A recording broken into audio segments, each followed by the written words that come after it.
Good evening, Mr. President. I am Arvind Pathak, Group Managing Director for the Dangote Cement. Good evening, Mr. President. My name is Linda Mataka, and I'm a Director in Dangote Cement Zambia Limited. Good evening, Mr. President. Good evening, everybody. My name is Monica Musonda. I'm also a Director at Dangote Cement Zambia, and I've been part of the Dangote Group for almost 15 years, actually. Your Excellency, I am Edwin. I am a Group Vice President responsible for oil and gas and some other projects. Good evening, Mr. President. My name is Aliko Dangote. So let's talk about Dangote today and his Africa domination agenda. And currently he has about 18 subsidiaries in 10 African countries. But in this video, we are going to be talking about his major investments in Africa this year. And for most of them, it has been up to $1 billion and over. And, the snippet I played before we started, we saw him talking to the president of Zambia, and everybody introduced themselves. Social media was agog about the fact that the sheer power in his voice that he just said, I'm Aliko Dangote, and that was enough. No need for introduction. So the man who needs no introduction in Africa and on the global stage, the richest man in Africa, Dangote. Let's look at his major investments this year in Africa. And this is a real estate channel, and we hope that by doing this and by spotlighting this, we can encourage some of our successful Africans in the diaspora to invest back in their continent. So let's go. We're expanding the Dangote Refinery. We're announcing it officially. We're expanding the Dangote Refinery from 650,000 barrels per day to 1.4 million barrels per day. Yes. So the first one, everybody knows it. An over $20 billion investment that was Dangote's refinery, the biggest single train refinery in the world, not in Africa, in the whole wide world. And before we thought that 650,000 barrels were something to scream about, he came this year and said they were going to ramp up to 1.4 million barrels per day. Crazy. He's thinking at more than doubling whatever it is right now. And that's really, really great. So the second one we're going to talk about is a $2.5 billion fertilizer plant. Partnership with Ethiopian Investment Holdings represents a pivotal. Sorry, that is for Ethiopia, not Ivory Coast. We're going to talk about Ivory Coast later. So this is a $2.5 billion fertilizer plant in Ethiopia. Moment in our shared vision to industrialize Africa and achieve food security across the continent. The strategic location of Gode, combined with Ethiopia's abundant natural gas resources from the Hilal and Kalub reserves, makes this an ideal location for what this will become one of the world's largest fertilizer complexes. With this and other investments, Ethiopia will be on track to reach its fertilizer application of 80 kg per hectare. So $2.5 billion in Ethiopia, which is going to start this year. But he is not only exposed to fertilizer in Ethiopia. The Dangote cement has been running in Ethiopia. So let's find out more about that. Dangote Group has been active in Ethiopia for over a decade with a 2.5 million metric ton cement plant in Moga, which is to be expanded by another investment of $400 million for its second production line to double the facility's annual output. So he's also doubling the output of the cement factory currently in Ethiopia by $400 million. So that is almost $3 billion investment in Ethiopia, just shy of like $100 million in Ethiopia. This whole project was actually personally driven by the Prime Minister. He did not allow me to sleep one bit. Since the first day we discussed about fertilizer, he's been on my neck. You will not believe I was given only 1 week to just come here and make sure that we launch the project. And that is really very good. That is what you call leadership. And, that will encourage you to do more because he's been pushing. Aliko Dangote. So this is the Prime Minister of Ethiopia, And Ethiopia has, I just found it out. Ethiopia has a president and also a prime minister.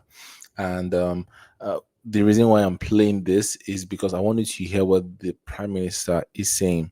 And apart from being a businessman, I think Dangote is trying to kind of become a sort of soft power, the same way China is in Africa, being able to be the go-to person that presidents kind of talk to. And but Dangote is playing this game very, very, very, very good. Is not only an investor in Ethiopia, he is also my personal advisor. Whether he's investing himself or whether I am doing with other companies, I always consult him. So he's working in a big range of spectrum, not only in this specific area. He advises us on fertilizer, transportation, logistics in general. He is also investing in other sectors. In what capacity? But I'll leave you to be the judge and the jury of it. But this man is saying that he's involving Dangote in every single, as an unpaid ambassador, as an unpaid advisor in every single facet of the economy, which is crazy. So this man is really, really strengthening his ties and strengthening his, like I said, soft power across Africa. And speaking of which, I'm going to play the video, the continuation of the video that he did with the president of Zambia. Zambia, they are facing severe challenges in electricity, and even though he has factories there and his company, the Dangote Group there, they were visiting him and he was advising the let's watch. Zambian president. Power here, yes, definitely Zambia need quite a lot of power. But you have what it takes, you have coal. And I think you should actually use what God has given to you to generate don't go for whether the green one that they're talking about, which is, solar or wind, because you have the coal is there, and you should use it to generate your power. The power, they actually said that, Your Excellency, without power, there's no growth. No growth without power. You advise my guy.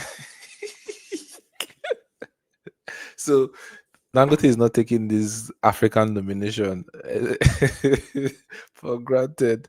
Let's go to the next deal. This next deal is in Zimbabwe.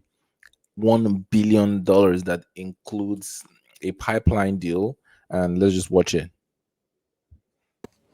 I've just actually signed agreement between Zimbabwe and Dangote Group to do various investments in various sectors, some of which, of course, in a broader in cement, some of it in power generation, some of it in pipeline to bring petroleum products. We're in the business of producing oil. We have the largest refinery in the world, single lane in Nigeria, and we want to bring it to Walvis Bay and then pipe down here. So there are a couple of other investments which we're looking at.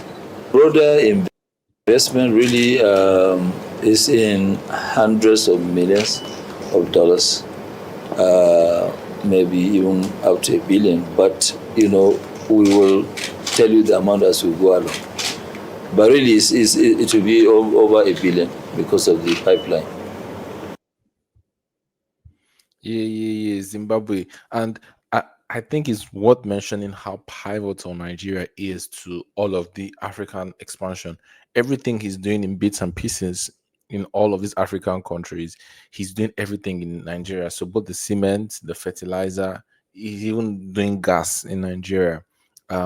He's already doing it in Nigeria. Nigeria's is the focal point, and there are even plans to pipe some of instead of African countries depending on importing, he will also find African markets, a viable market to export the refined produce. So he's also even looking beyond Nigeria and Nigeria's energy security issues to other African countries. Very, very smart businessman. So the next one we are going to talk about is a $160 million cement factory. The in Ivory project Coast. involved an investment of 100 billion CFA francs and marks Ivory Coast as the 11th African country to host a Dangote cement production unit. With a continental capacity of 55 million tons per year, Dangote Cement aims to meet increasing construction demands driven by urbanization and infrastructure development in Ivory Coast. The antique facility is expected to generate over 1,000 direct and indirect jobs and stimulate local economic activity, including transportation, construction services, retail, and supply chain support. The plant aims to supply high-standard cement at competitive prices while supporting industrial self-sufficiency in the region. Okay, so this is somebody driving towards the plant, and it's only fitting we end with Ghana. You know, I had to put them at the last. I had to put Ghana at the last so Ghana can know its place. At the end of the day, Nigeria got like a $20 billion investment plus. Ghana is getting a paltry 160. And it's sugar cane. I kid. Anyways, Dangote is planning a $162 investment in Ghana, and to cut Ghana's sugar import bill. So I'm not really sure of the figures, but yeah, this is what is in the plan to do in Ghana as well. Anyways, what do you guys think? And Dangote is doubling down on the continent. China is doubling down on investing on the continent. Successful Nigerians in the diaspora. What are you doing? What are you looking at? Africa is not a forgotten continent. Africa has so much potential. And for people that are thinking the next 5 years, and people are thinking the next 10 years, people are thinking the next 20 years, you want your money to be working for you and for your generation.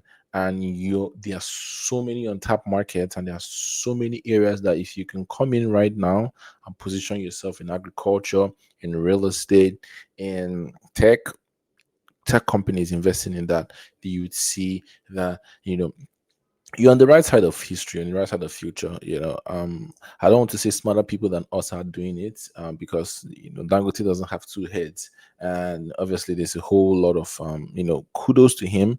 It is not easy to do this sort of expansion, but I'd like to hear what you think. Drop it in the comment section. This is the Ownahome TV show. Here Ownahome, we believe owning a home, owning a property should not make you lose sleep. So we are committed to giving you the very best property recommendations and inside real estate gist. Kindly like, kindly share, kindly subscribe. Let's see you at the very next video. Bye bye.